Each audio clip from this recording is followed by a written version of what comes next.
यो दोस्तों, कैसे हो तुम लोग। आज जो मनवा मैं एक्सप्लेन करने वाला हूँ, सच कहूँ तो इसके लिए किसी इंट्रो की जरूरत ही नहीं है। मैं बस तुमसे इतना कहना चाहूंगा कि इस वीडियो को स्टार्ट के सिर्फ 2 मिनट्स देख लो। मैं गारंटी देता हूँ उसके बाद तुम खुद कमेंट सेक्शन में मुझे थैंक यू बोलोगे और नेक्स्ट पार्ट मांगोगे। और हाँ भाइयों, वीडियो को लाइक जरूर कर देना ताकि इस वीडियो पे अच्छी रीच आ सके। तो चलो बिना ज्यादा टाइम वेस्ट किए स्टोरी को शुरू करते हैं। एक रेस्क्यू टीम एक अबैंडन्ड बिल्डिंग में रहने वाले एक वाइल्ड बच्चे को खोजकर पकड़ लेती है।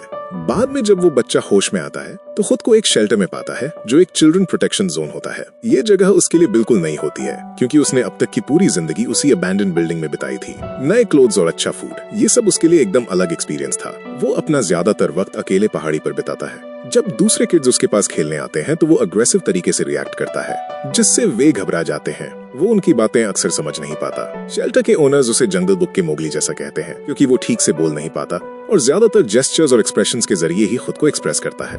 शेल्टर में बच्चों को बाहर से लेटर्स मिलते हैं। ये बात उसे बहुत क्यूरियस कर देती है। पास बैठी एक लड़की रदीना उसे बताती है कि ये लेटर्स स्पॉन्सर्स भेजते हैं। स्पॉन्सर्स वो अडल्ट्स होते हैं जो बच्चों की केयर करते हैं। वे लेटर्स भेजते हैं और कभी कभी गिफ्ट्स भी। धीरे धीरे रदीना उसकी बेस्ट फ्रेंड बन जाती है। वो उसे स्पॉन्सर्स के बारे में सब कुछ बताती है और ये भी कि बाकी किड्स को अपने स्पॉन्सर्स से क्या क्या मिलता है। हालांकि रदीना को खुद कभी कोई लेटर या गिफ्ट नहीं मिला होता, फिर भी वो कहती है कि उसे स्पॉन्सर की जरूरत नहीं है क्योंकि उसकी मॉम ने प्रॉमिस किया है कि वो 100 डेज के बाद उसे लेने आएगी। एक आफ्टरनून टीचर बच्चों को एक स्टोरी सुनाती है। वो बताती है कि बहुत पहले स्पेस से एलियंस आए थे और प्लेग्राउंड में हमारे फ्रेंड्स बन गए थे।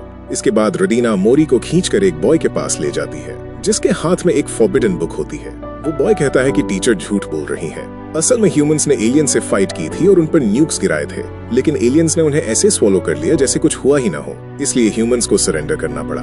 एक गर्ल पूछती है कि एलियंस ने न्यूक्स क्यों खा लिए, तो बॉय जवाब देता है क्योंकि उन्हें भूख लगी थी। कुछ दिन बाद छोटे बॉय मोरी के नाम एक लेटर आता है। अब उसका भी एक स्पॉन्सर होता है।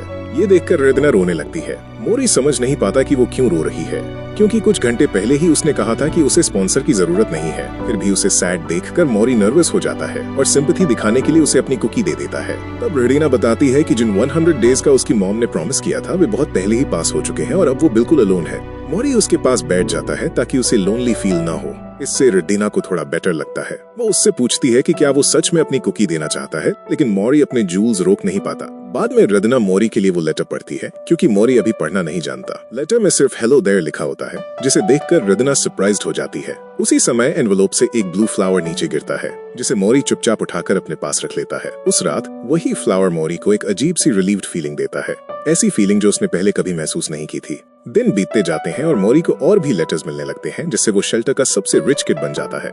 लेकिन लेटर्स में लिखे वर्ड्स अब भी उतने ही स्ट्रेंज रहते हैं। मोरी को क्रेयॉन्स बहुत पसंद होते हैं क्योंकि उसे वे फूड जैसे लगते हैं, लेकिन रदीना उसे सिखाती है कि क्रेयॉन्स खाने के लिए नहीं बल्कि लिखने के लिए होते हैं।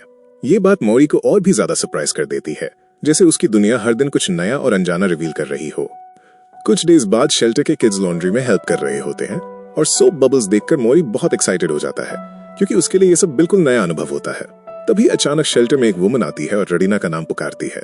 अपनी मॉम को देखते ही रदीना तुरंत उसकी तरफ दौड़ती है और दोनों एक दूसरे को टाइट हग कर लेती है, जबकि थोड़ी दूरी पर खड़ा मोरी बस उन्हें चुपचाप देखता रहता है। बाद में रदीना मोरी को गुड बाय कहती है और उसे धीरे खाने, हेल्दी रहने जैसी बातें समझाती है। फिर गिफ्ट में उसे एक बैग और शूज देती है। आखिर में वो उसे हग करती है, उसके हैप्पी रहने की विश करती है और अपनी मॉम के साथ शेल्टर छोड़कर चली जाती है।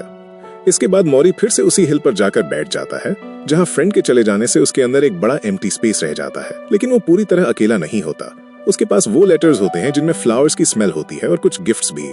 उसे याद आता है कि किड्स अडल्ट्स के बारे में क्या कहते थे और ये भी कि रदीना अपनी मॉम से मिलकर कितनी खुश थी, जिससे वो सोचने लगता है कि शायद लेटर्स भेजने वाली यही कोई उसकी मॉम है। उसी रात वो अपना सामान पैक करता है, डिस्टेंस से शेल्टर को गुड बाय कहता है और अपनी मॉम से मिलने के लिए एक अननोन पाथ पर निकल पड़ता है। तो दोस्तों, मोरी अब शेल्टर छोड़ चुका है और उस ट्रेन में बैठकर एक अननोन जर्नी पर निकल गया है। अब सबसे बड़ा सवाल ये है, क्या वो लेटर्स सच में उसकी मॉम भेज रही थी या फिर मोरी किसी बड़े खतरे की तरफ बढ़ रहा है? अगर आप इसका नेक्स्ट पार्ट देखना चाहते हो तो एक बहुत छोटा सा टारगेट पूरा कर दो। मुझे चाहिए सिर्फ 20 लाइक्स और 10 कमेंट्स।